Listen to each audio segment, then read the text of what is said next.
Trains, the only model trains with Magna Traction, proudly present the Joe DiMaggio Show.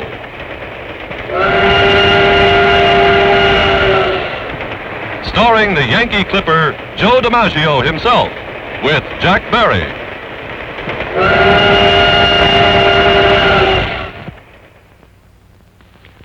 Good afternoon, everyone. This is Jack Barry, inviting all you kids from 6 to 60 to another meeting here at the Lionel Clubhouse. This meeting is presided over by our honorary president, the famous Yankee Clipper, Joltin' Joe DiMaggio. As usual, Joe will run through some of our club members' sports problems, and he'll introduce us to a famous guest star from the world of sports. And now, here he is, the famous Yankee Clipper himself, Joltin' Joe DiMaggio. Thanks again, Jack. And once again, it's question time in the Lionel Clubhouse. Who's the first batter? What was the first football bowl game, Joe? The Rose Bowl, Tony. They began that one way back around 1902. After that came the Sugar Bowl, the Orange Bowl, and the Cotton Bowl in that order. Joe, in football, I know you can have only 7 men on the line of offense. But what about defense? Can you have 8? You sure can. When they've got you backed up near your goal line, you can throw an 8-man line against them. Or maybe even 9 if you must. Joe, who can hit a ball farther? A baseball player socking a baseball or a golfer socking a golf ball? Well, it has nothing to do with the guy doing the socking, Billy. It's all on the ball. A golf ball will travel up to 900 feet, and the longest home run goes a little more than 400. I read in the paper once, Joe, about a double play going around the horn. What did they mean? Tony, that means the long way around. The longest possible infield double play. By that I mean the ball is hit to the third baseman, he throws to second, and back to first to complete the double play. Well, fellas, that's just about all the time we have for questions today. Hey, Joe, how's the meeting going? Hi, Jack. Fine, just swell. How about telling the story about the young friend of yours and the dream he had that came true? Well, yes, Joe, it's a wonderful story, and I'll bet that all of our club members have had the same dream at one time or another. Well, Tommy knew exactly what he wanted for Christmas. He wanted an electric train. He had the whole thing in his mind, even to the table where he was going to set it up. Sitting there at the table, he could picture the whole thing, and he would dream so hard that the whole thing would come to life right before his eyes. Of course, Tommy was a pretty strong wisher, and what he started wishing for was a pretty fancy-looking train set with locomotive and freight cars, and the station and the gateman, the water tower, and all kinds of wonderful equipment and accessories. So grand that you might think Tommy was wishing for something that just didn't exist. But Tommy knew what he was wishing for. And sure enough, on Christmas morning, Tommy's dream came true.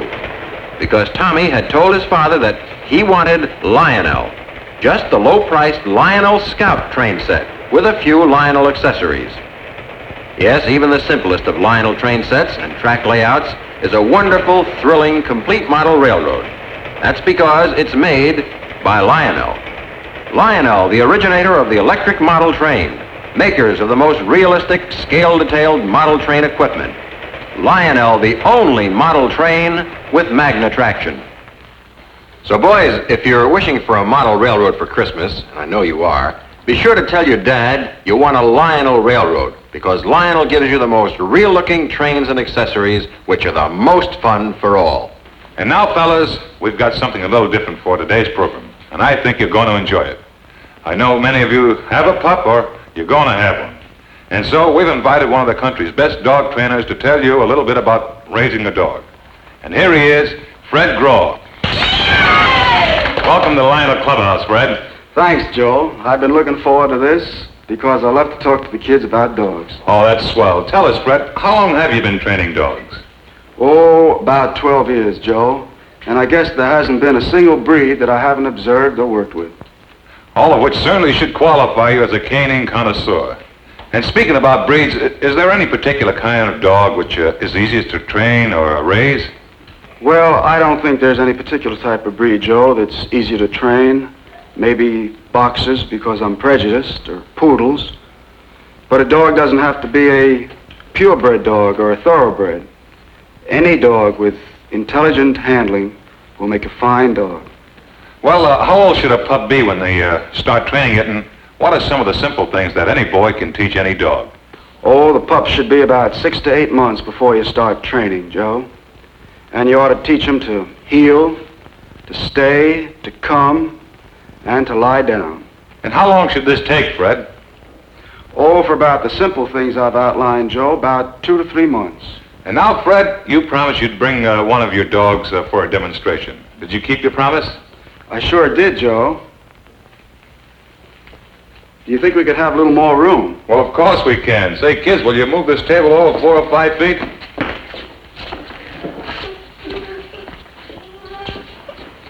Okay, Byron, come.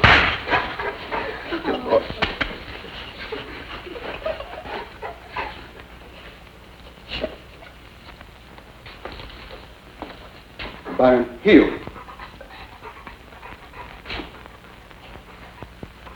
Byron, heel.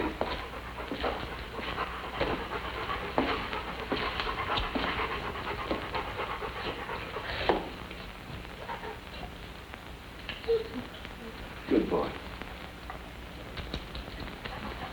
Stay.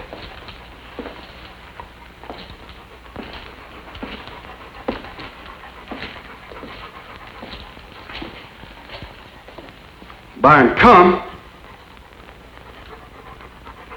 Down.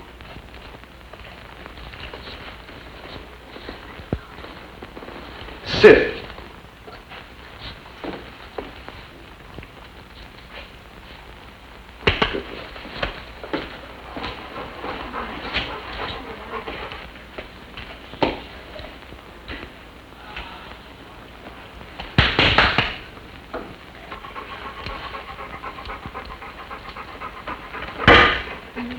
Byron, stay.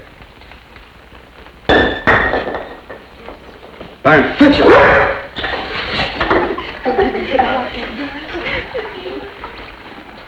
That's a good boy. Byron, heel.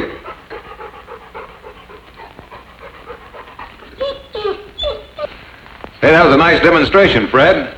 And now, we've also got some very nice film about dog obedience. How would you like to look at it along with the kids? Well, I sure would, Joe. Rusty, will you turn on the projector?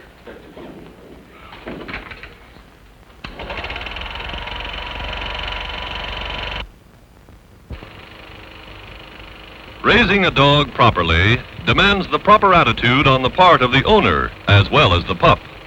For no matter if he's pedigreed for 10 generations back or just plain pooch, he's got to have the right training.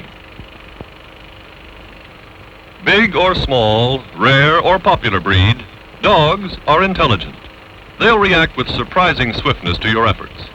Each year in America, hundreds of dog shows prove that selective breeding and the right kind of handling will produce a magnificent animal and pet. Out of these shows has come a new type of competition, the obedience trial, where alertness, companionship, and response to commands are the sole standards of judging. Schooling dogs to the obedience ring takes patience, kindness, and perhaps a bit of homespun understanding of canine psychology. Here, a class in the New England Dog Training Club under Bert Turnquist deliberately mills around their dogs so they can get used to each other. Dogs, you see, have to become acquainted too.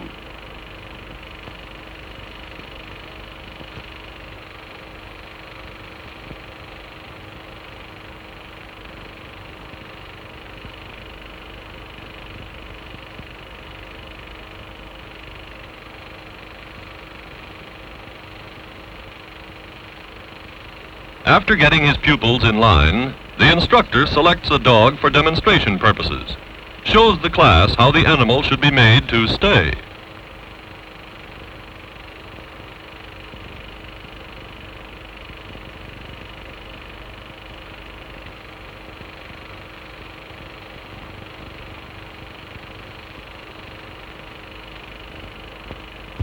Now the owners take over and practice the same thing.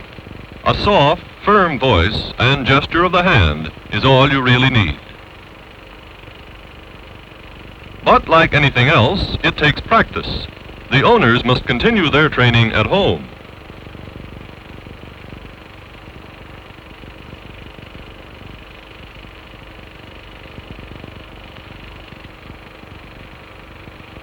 After a while, your pet will become precision perfect in response to your slightest command.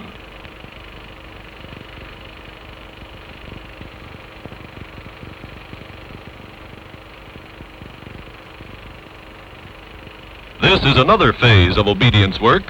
The class lines up the dogs and orders them to stay. Then the handlers walk off and command the dogs to come.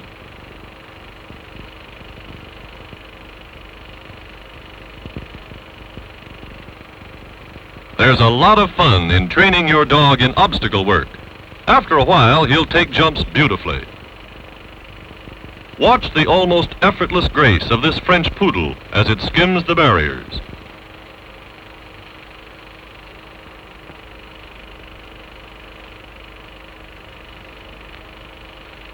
Of course, once in a while, your pet will exhibit a sort of burst of temperament, but don't we all?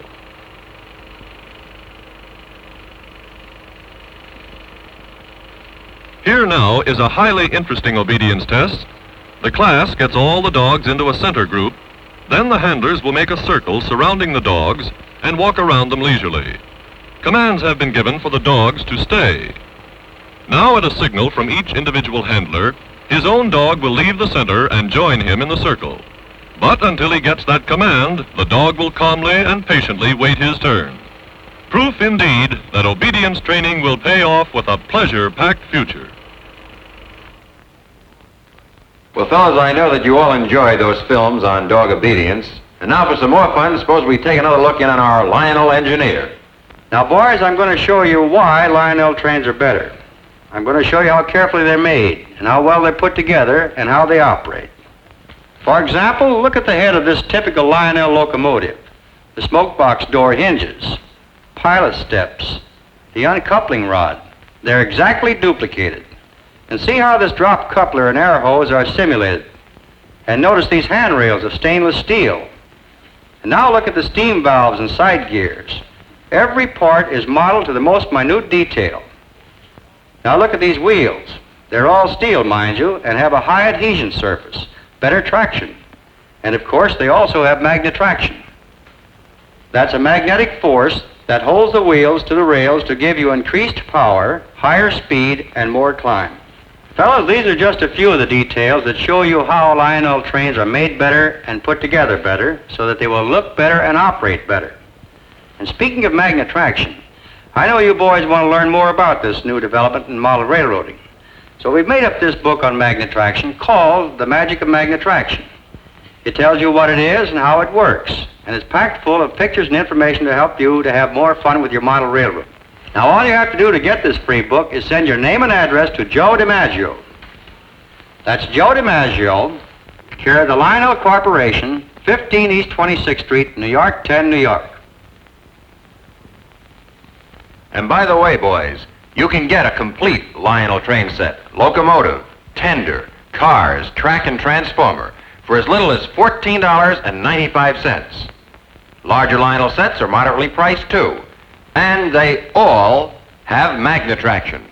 And now, folks, this is Joe DiMaggio saying so long for our gang here at the Lionel Clubhouse. See you again next week at the same time.